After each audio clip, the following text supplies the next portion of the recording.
مخکې آیتونو مبارکونه د حضرت سیدنا لوط علیه السلام او د حضرت ابراهیم علیه السلام واقعه روانه ملائک رالل او ابراهیم علیه السلام ته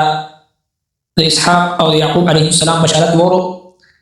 او بیا ورته وایي چې موږ د قوم د لوط د هلاکت لپاره روان یو چې کله رالل د لوط علیه السلام قوم چې وکتو دا نوجوانان ملائک د نوجوانانو ښایسته ښکلي نوجوانانو په شکل کې راغلي دي نو دا دوی رالل لوط علیه السلام ته وایي چې دا موږ ته حواله کړه تر دې پورې چې دوی په دیوالونو راوړي د دروازې ماتې کړي د لوط علیه السلام د کور لوط علیه السلام ته وفرمایل چې د الله نه ویریږئ د دې مېلمنو په مخ کې ما مه رسوا کوئ تاسو کې څوک نیک انسان نشته او تاسو څنګه هم جنس پرستي او بدفعلي او دغه قبیح حرکت چې هغه په حیوانانو کې هم دی ولې تاسو دې مطالبه کوئ زما د امت دا ګونه دا تاسو لپاره ډېرې زیاتې پاکې دي دوی سره نکاحګانې وکړئ او د نکاح په ذریعه په شرعي طریقه په حلال او جایز طریقې سره خپل دغه شهوت ته پوره کوئ نو چې کله لوط علیه السلام ته وفرمایل چې تاسو کې څوک نیک انسان نشته ننني آیتونو مبارکو کې د قوم طرف نه جواب او د هغوی هغه ضد او عناد او دغه شان د هغوی هغه تکبر او جنسي درندګي او هوس د هغې ذکر دی د لوط علیه السلام د تمنا او د خواهش ذکر دی چې کاش که ما سره یو طاقت او قوت وي یا زما یو مضبوط قوم قبیله برادري وي چې ما د هغوی په خوا کې پناه غشتې وي نو تاسو به داسې زما په دیوال به نه راوړېدل او زما دروازې به نه ماتولې بهرحال د لوط علیه السلام تسلی لپاره ملائکو او تعارض وکړو چې د الله پیغمبر مونږ عام هلکان نه یو بلکې مونږ د الله جل شانه رالېږلي شوي فرشتې یو دوی مونږ څه کوي دوی خو تا ته هم نشي نزدیکي دي تا ته هم دوی نشي رارسېدي او مونږ د دوی د هلاکت لپاره راغلي یو او ته خپل کور والا ځان سره کا سوا د خپل د ښځې نه نور زامن دو زامنو په ایمان راوړلو علیه السلام باندې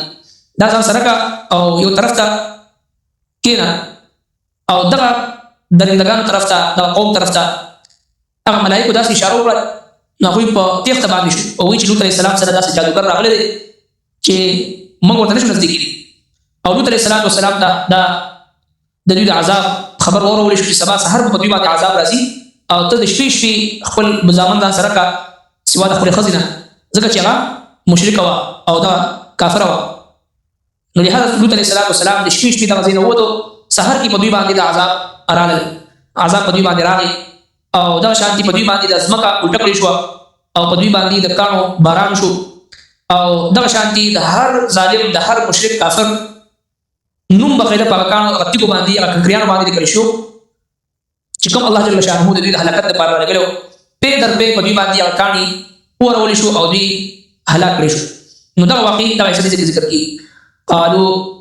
لوط علیه السلام چې کله دوی ته وایي چې ازمات امت دالونه دا ستاسو لپاره ډېر زیات پاک دي چې نکاحګانې وکړي نکاح وکړي او حلال او جایز طریقې سره خپل ضرورت پوره کړي قالو دوی لقد علمت بشک پوهیت مالنا چې نشته زمونږ فی بناتک ستا په دیرونو کې من حق او دلچسپي وانک لتعلم او تخپوي ما نريد موږ څه غواړو قال دوی لو ان لي بكم اکاش کوي ما پتا سو باندې قوت او طاقت او آوی یا ما پناه اغستوي الى ركن شديد چا زورور قوم تا قالوا فرشتو ویل یا لوط علیہ السلام ان رسول ربک بشکم را لګل شوی فرشتي استاد رب لن يصلوا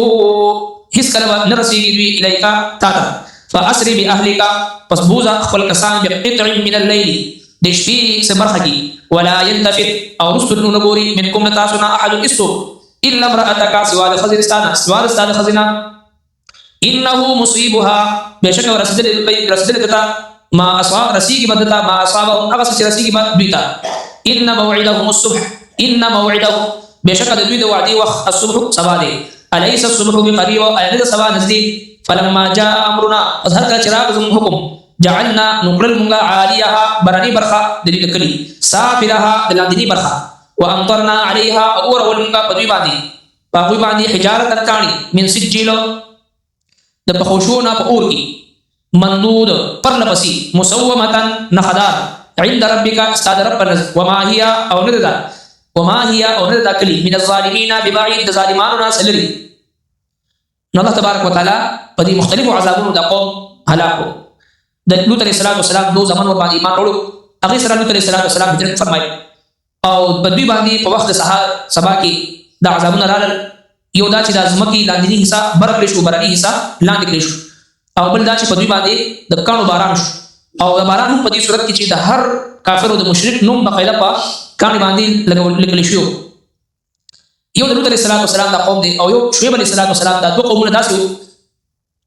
چې په دوی کې د کفر او د شرک سره سره اخلاقی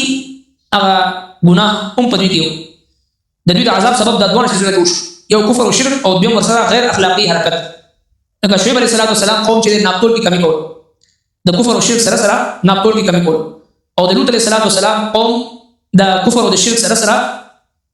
خپل د نارینو سره خپل شهوت پر کول او دا قبیح غیر فطری او غیر انساني حرکت چې زناور هم دا جرأت نشي کولی زناور هم دا شي نشته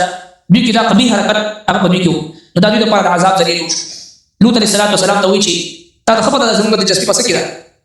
او لوط علیه السلام تمنا کوي کاش که زما یو مضبوط قوت او طاقت را سره وي تاسو به زما په دیوال راوړل تاسو به زما د کور دروازې نه ماتولې بهر لوط علیه السلام ته حکم کیږي چې موږ د الله جل شانه علیه شو فرشتي دا کافران موږ ته رسیدل خو لري خبره ده په دې مخه فکیږي چې زما د ملمنو به عزت کوي موږ ته رسیدل خو لري خبره ده چې تاسو نزدیک شي بهر حال د لوط علیه السلام د خپل ځامنو سره د شپې د غزینا هجرت وکړو او په وخت سبا کې چې دین او د باندې الله جل شانه طرفه د عذاب را او داسې عذاب چې هغه من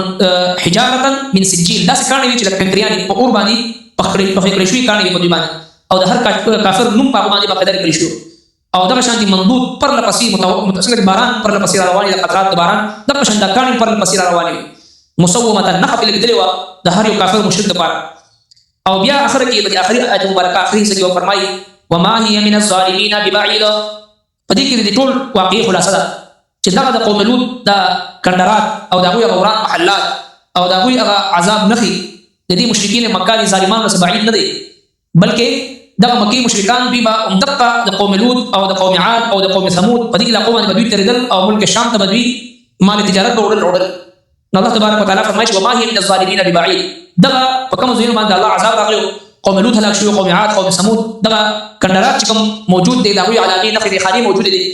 دا دي ظالمانو نسل نه دي بلکې کانو سر دوی چې په دغه علاقو باندې تیریږي په کار چې عبرت حاصل وتلك الامثال للناس لعلهم يتذكرون نضربها للناس لعلهم يتفكرون هغه خلکو لپاره الله جل شانه دا واقعات دا مثالونه بیانې چې په کوم خلکو کې د نصيحت قبل اول صلاحيت موجود وي او هغه دي واقعاتونه عبرت اخلي ربنا تقبل منا انك انت السميع العليم وتب علينا انك انت التواب الرحيم